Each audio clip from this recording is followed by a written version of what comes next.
Funding for Overheard with Evan Smith is provided in part by MFI Foundation, improving the quality of life within our community, and from the Texas Board of Legal Specialization, board-certified attorneys in your community, experienced, respected, and tested. Also by Hilco Partners, Texas Government Affairs Consultancy, and its Global Healthcare Consulting Business Unit, Hilco Health, and by the Alice Clayburgh Reynolds Foundation. And viewers like you, thank you.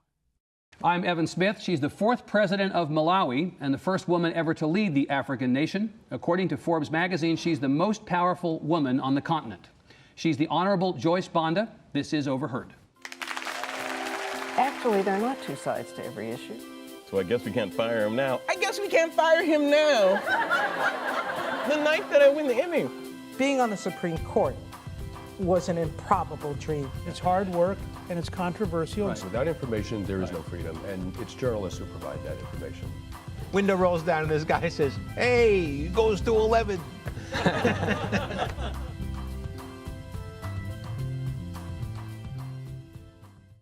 Madam President, welcome. Thank you. It's such an honor to meet you. You're such a hero to so many people. Been working on so many important issues for so many years. It's really great to get to sit across from you. You've been president of Malawi now for about 2.5 years. 1.5. 1.5 years. Only 1.5. Yes. Okay. Tell me how that's going. How has that been? What is the experience of being president of the nation like? Well, it's getting better. Well, that's positive. That's a good start. Okay.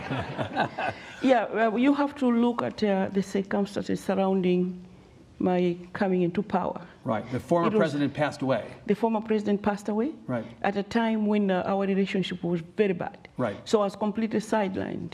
Yeah. So most of the issues that happened, most of the things that have happened, the mismanagement of the economy, right, and so on, I wasn't there. Right. Although I had been a democratically elected vice president. And he wanted to have somebody else and he wanted to have his brother take over. His brother. From him. Yeah. Well, that's not very nice. Yeah, but I think it was a blessing in disguise, because I think if I had been right there on the scene for 2 years, right, when the economy was mismanaged, then it would have been very difficult for me to convince Malawians that I'm a different leader. So you actually were in the odd position of both being known to the Malawians, but also being able to say, he did that, I didn't do that, yeah, even though I was exactly. vice president. Exactly. I was vice president for 3 years. Right. I was Minister of Gender, Foreign Minister, and then vice president for 3 years. Right. It was during the 3 years that I was completely sidelined. In fact, the last 1 year I didn't even attend cabinet. So I helplessly stood aside and watched the economy go down the drain. And now, looking back in retrospect, yeah, it was a blessing in disguise, because then it turns out, yeah, that Malawians then realized I would make a better leader, gave, yeah, me an opportunity to take over, right, although for 48 hours they had tried to take over by force. Right. So as I understand the story, Madam President, a president who preceded you passed away. And you would think that constitutionally the vice president would become the president, but the cabinet, loyal to the old president, tried to cut you out. Mm-hmm. Is that right? Yeah, exactly.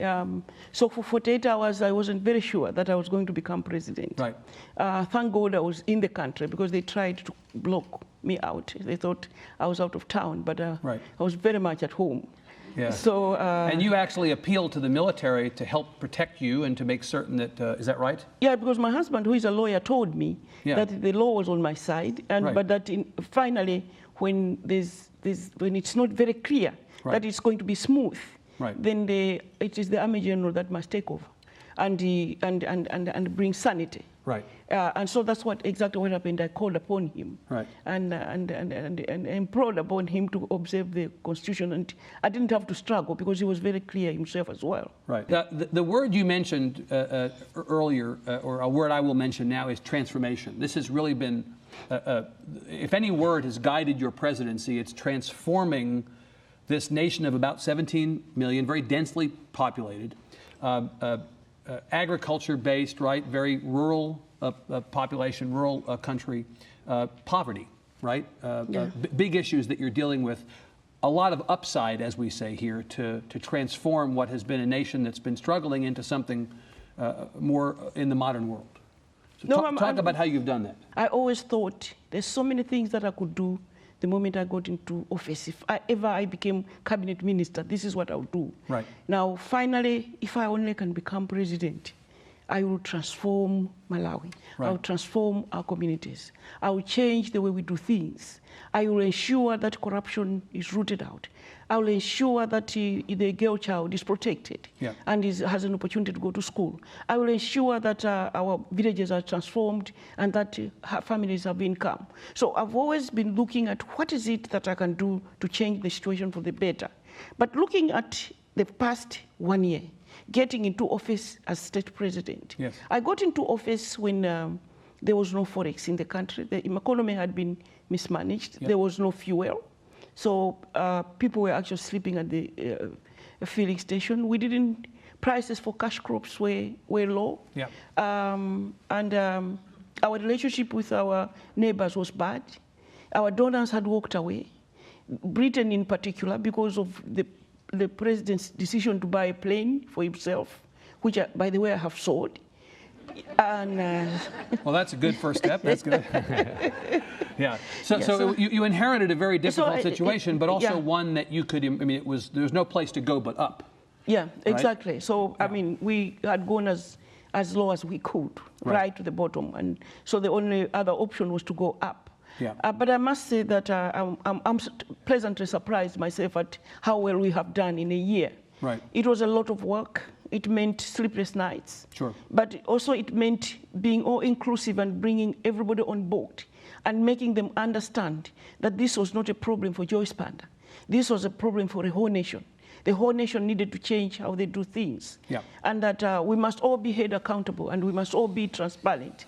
And we must all be inclusive in whatever we want to do. Now, this is a democratic government. Now, the version of democracy that we understand here is a little bit different than the version of democracy over there. The principles are the same, but the way it ends up in practice is a little harder. How hard is it for you, as a leader of a democratic nation, to really win support, persuade people? How do you navigate that whole political system? I think it must be a real challenge, especially given what came before. Yeah, it's extremely difficult, especially in countries of Africa where poverty is really deep-rooted. Right. Because because money also plays a role. Right. And then systems sometimes are not as strong. The temptation. The temptation to go off track is high. So you need to be very, very strong indeed. And I just thank God that I have been very fortunate that I have stayed the course, because I don't think that right now we even have a choice but to stay the course. Right now, I have told everybody that we had to make very, very unpopular decisions. We had to ensure that we perhaps devalue the kwacha, perhaps control corruption, make sure that people are held accountable for what they do, have very transparent systems, and also observe human rights. All these are not very easy to do in ideal circumstances. It's not easy, but especially in a place like ours. But I must thank God that we have managed for a year. Yeah. All Malawians decided, and I think in my case, what helped is the fact that I had been working with people at grassroots all my adult life before I became president. Right. And in that period, gained the respect and trust of Malawians. They know you. As I have always said, that it's a love affair. You must fall in love with the people and the people must fall in love with you. Right. So that by the time I became president, I had achieved all this. I had a whole nation behind me. Right. And so when I said, let's go through this difficult patch together, we need to clean up the economy. We need to correct the situation, but it's going to be hard. They listened. They listened because they knew that they have to trust you. Right. Yeah. You alluded to the fact that in other African nations, and not just African nations for that matter, these kinds of problems will often result in corruption. That's one possible result. But another possible result is ethnic, tribal, religious warfare, where Malawians on Malawians fighting. You know, I mean, you have the prospect always in a nation like this of the people turning on themselves. How have you avoided what has befallen other nations in Africa and elsewhere? I must say that as I was growing up, the line was very clear. I either was a northerner, where it is a patrilineal system of marriage, and then or a southerner, where it was a matrilineal system of marriage. In my particular case, we are married from those two different sides of our tradition. Yep. That's where my husband comes from. Yeah. Yeah, but we've been very fortunate in Malawi that for the past 30 years, we have allowed people to live together. We have allowed the different tribes to intermarry. Yep. And now what we have in the end is one nation. Right, cohesion. Yeah, the cohesion. It's not Right. now as distinct that you either come from the north or the south. In my particular case, I was married in the north, I came from the south, and in the past, if you went looking for a job, sometimes they would say, which tribe do you come from? Right. Now, if they ask my daughter, she doesn't know.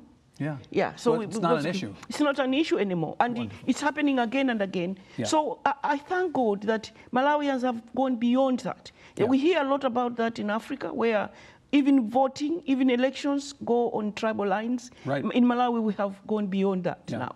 Now, physically, let's orient people. Malawi is in the southern part of Africa. You're, as I understand, Southeast, you have and we have Mozambique. Mozambique, with Tanzania, and Zambia. Zambia are around. Yeah. Is that part of the continent relatively stable politically in terms of just the unrest that happens elsewhere? Is that's a relatively stable part of the continent? Yeah, the SADC region has always been viewed as the most peaceful and the most stable. But we have problems here and there. DRC is part of SADC, and Madagascar is part of SADC. Yeah. And the SADC organization in the south, I am chairing that organization now of 14 nations. Yeah. So what we do as chair is that the moment you begin to suspect that there might be unrest in country X, we rush in and intervene. Yeah. Now, of course, here in the States, what we hear about in Africa is only the things that go wrong. But I guess maybe no news is good news, right? If you don't hear about places, it's probably... But there's good leadership there. There's some of us are there. Yeah. Good leadership. Right. And the people who are just not thinking about self, but thinking of others. Right. There's a whole crop of new leaders emerging in Africa that are putting people first and not themselves. Yeah, it's very, very interesting. So let's talk about your history. You were an activist before you got into government on behalf of many things, but principally on behalf of human rights and really on behalf of women's rights. You are said to be the most powerful black woman outside of the United States. You know, you have emerged as really an extraordinarily significant figure, not just in terms of race, but gender. And you have advocated so much on behalf of younger women as they come up, as you said, making certain that women have opportunities and get educated. Could you talk about how that issue became important to you and how in the culture of that country you were able to make people understand the importance of women's rights and women's issues? I have been very, very fortunate that every step of the way in my life, something has happened that woke me up. I was 14 years old. Before that, in Africa, a firstborn child is brought up by a grandmother, especially in my tribe. Yeah. So when I was born, my father was asked by my grandmother to hand me over, literally. And my father said, no, I will bring up my daughter. So in that fight, they compromised that every weekend I would go home. And so every Friday they gave me money from school. We lived 15 kilometers away, and I would go home. And I had a very good friend in the village, and she would be waiting by the roadside for me. And she would tell me about the village. She taught me all about village life, and I would tell her about what was happening in town, because my father was a policeman. Right. She was very bright. She went to the village school. I went to town, to the urban school. And then we got to the end of primary school. She was selected one of the best girls' schools. Yeah. I was selected to the other. We went one term. Second term, I looked for Chrissy. I couldn't find her. And they told me she had dropped out. And the family couldn't raise the £6 that she required to go to school. And I remember being very, very angry about how I was so helpless. I couldn't send my friend to school. Yeah. I am president of Malawi now. She's where I left her with 7 children. She got married at 15 because she didn't have a choice. She had no other choice. And I made up my mind at that age that I would grow up and send as many girls as possible to school. So now I send 3,000 girls to school because I feel that's what I can do for Chrissy. Yeah. because I couldn't do it then. And I'm sending her children to university now so that they don't find You're themselves. sending her children to university. Yes, so that they don't find themselves in that situation. Yeah. When I was age 33, I was having my fourth born child. Yes. I went into hospital and suffered what they call postpartum hemorrhage. I was going to die. But my husband had a friend who was a gynecologist. And then the reason why I'm sitting here is because I was in the hands of a specialist. Yes. And I woke up again to the whole question of why must women die giving life? And I discovered at that point that 1,200 women were dying giving birth. And I decided I was going to spend my life sending girls to school because of Chrissy, and I was going to fight that this unnecessary death must stop. From 1,200, through the work that I've been able to champion, we are now at 460 women dying. You've cut it by two-thirds. We've cut it by two-thirds. Wow, amazing, amazing. So this is as it is. So for me, it's been my life experience. Well, it's personal. It's personal, and I get Right. personally involved. My husband has told me, please slow down. When are you going to stop? Yeah. How's that work? He's not very successful No, getting he's you to not. slow down. No. I can already tell. It's not. No one gets to tell you what to do. Let me ask you, Madam President, about the health situation. Generally speaking, the health situation, health of Malawians. Low life expectancy, high infant mortality rate, high incidence of HIV/AIDS. What do you do about that? I'm a person who is always optimistic. Yeah. And I don't like to be bogged down by statistics. Yeah. And what I do is look at the progress I'm making and then rejoice and celebrate that progress. Yes. When we started out, as I said, 1,002 women were dying giving birth. Yeah. Now we're at 460. Right. 460 is not acceptable, but we are coming from But it's better. 1,200. Right. Yeah, so equally, life expectancy, HIV/AIDS, we have to look at the progress that we are making. And I'm pleased to say that we're doing everything possible. We are looking at the traditional ways of fighting, even including maternal mortality. I brought on this chief, a traditional chief, because that's how I have approached it. Yes. I have engaged everybody, including local leadership, to say this unnecessary death, it is you who can stop it. And if you tell everybody in your village to deliver at a health clinic, you can stop this unnecessary death. Yeah. In villages where chiefs have listened to me and done that, no woman has died in the last 3 years. So we know that it can be done. Right. So, but it's a huge task. Well, part of it, I think, what you're saying, Madam President, is that it's not the government that owns this problem, it's the people. It's everybody. Right, it's a bottom-up problem, It's as a opposed to bottom-up a approach. top-down. Yes, Yeah. exactly. Everybody must get involved. Right. A chief can decide that in my village, every girl child shall go to school. Right. What I do as a leader, it is political will that matters. And it starts with me in my country. Right. So when every chief says every woman shall deliver at a clinic, it causes congestion at the clinic. It's my responsibility to make sure that the clinic has the capacity to handle now the huge traffic. Having changed the behavior. Having changed therefore we must create provide the opportunities. opportunity, right. Let me ask you about the population in Malawi as it's going to change over the next few decades. So it's about 17 million plus or minus right now, and as I understand it, it's going to triple in the next 40 or so years. Very dense population as it is relative to the size of the country, triple the population. Will the natural resources that you need for a population that size be adequate to the aspirations you have for the country? You know, we must stop that population growth. Yeah. How do you do it? It's up here. It's related to poverty. It's up here. Yes, it's up here. Okay. It's related to poverty. It's not only about handing out family planning devices. Yeah. It's about changing the whole situation of the rural masses. 85% of Malawians are rural-based. Right. And most of them are locked up in poverty. 50% the last time This I is one of checked. the least developed nations in Africa, right? Yeah. But when you go out in the villages and you find a family with an unlimited number of children, and you ask them, why don't you stop having more children? They'll look back at you and say, you have wealth, you have cars. Right. I don't have. This is my wealth. So the moment, This is my wealth. the children, as many as possible, because that's what you can get free of. Because the children can work and then they can. And then it's free of charge. You can keep having them. and they are yours. Yeah, so that's why I said it's up here. Yeah. The moment you provide an input and opportunities to that household, yeah. the moment they begin to make an income in that household, yeah. the first thing they stop to do is to have children. So it is about tackling population, and it's about tackling poverty yes. as well. Yeah. The girls are getting married very early and having children early, ending up dying or with serious complications because they're having babies early. Right. When you go to check, it's because they are not going to secondary school, because it's not free, and it's about income.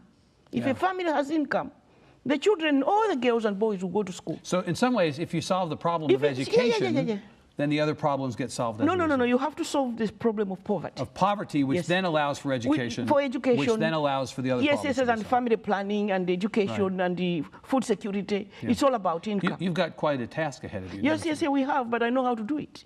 Yeah, okay, good. Well, confidence is the first step, isn't it? That's it. Let me,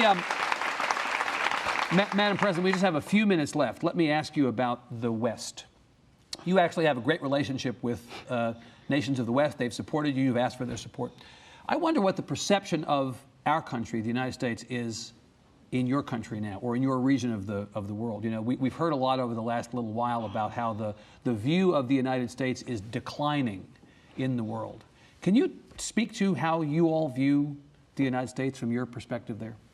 You want me to be honest? I want you to be honest. Okay. Yeah. Yeah. The view of Africa yeah. is that the United States could do more. Could do more. Yeah. Yeah. What could we do? Well, be there when we need you. Is your sense that we only come when there's a crisis? No.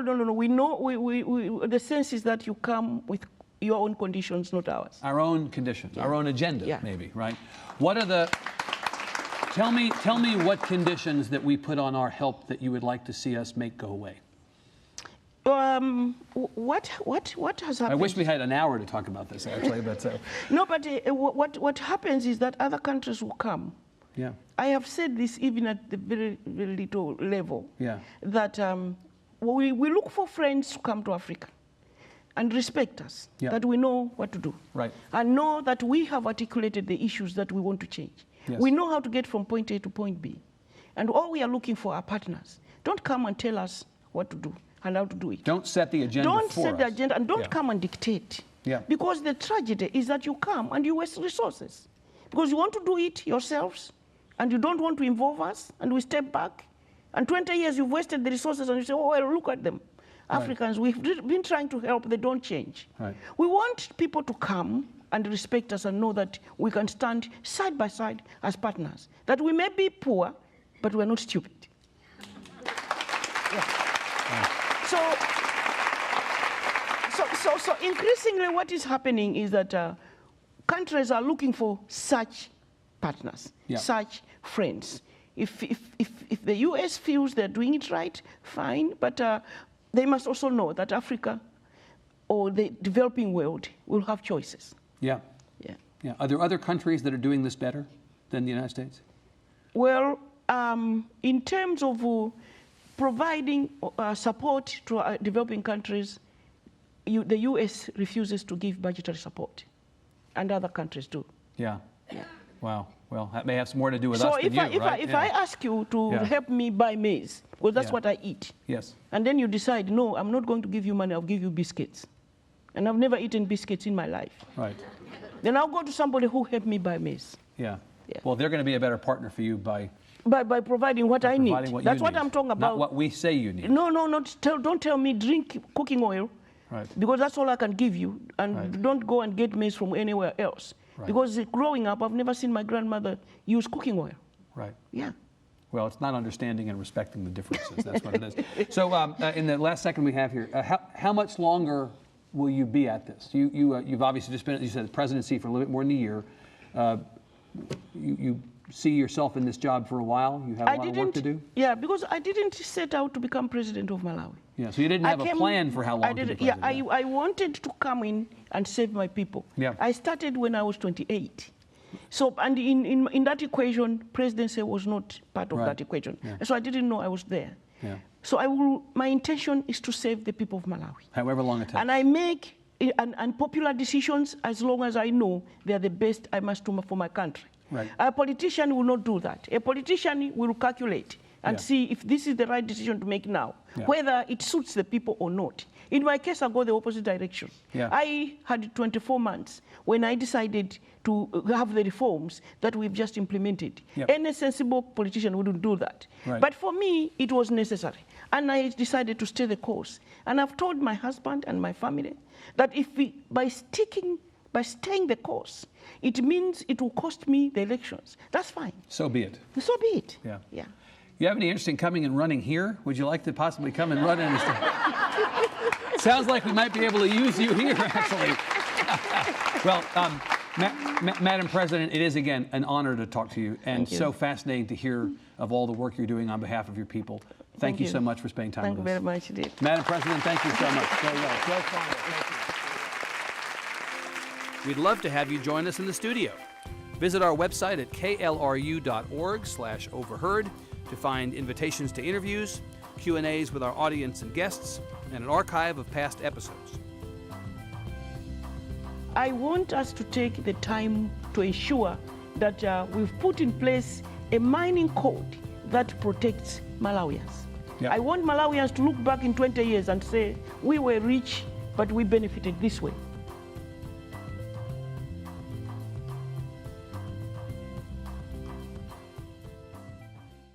Funding for Overheard with Evan Smith is provided in part by MFI Foundation, improving the quality of life within our community, and from the Texas Board of Legal Specialization, board-certified attorneys in your community, experienced, respected, and tested.